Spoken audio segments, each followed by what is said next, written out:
nemi munonzwa mina mato yangu kunyangwe nzira dzakaoma nyasha dzenyu dzinonditungamirira. Makorokoto arikuya, zvikomborero zvakawanda, zvishuwo zvedu zvichazadziswa nekuti Mwari vanotida. Kutenda kwedu hakuzununguki, mweya yedu izere nerugare.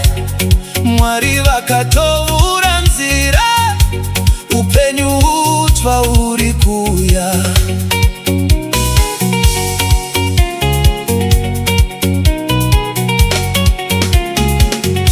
Hatiti mangwana edu, Mwari vari padivi redu.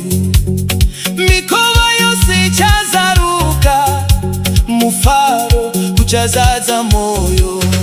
Makorokoto arikuya, zvikomborero zvakawanda, zvishuwo zvedu zvichazadziswa nekuti Mwari vanotida.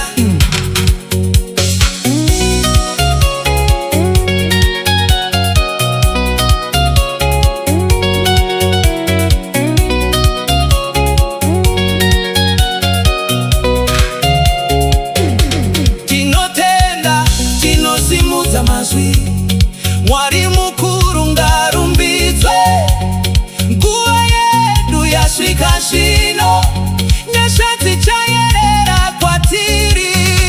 Makorokoto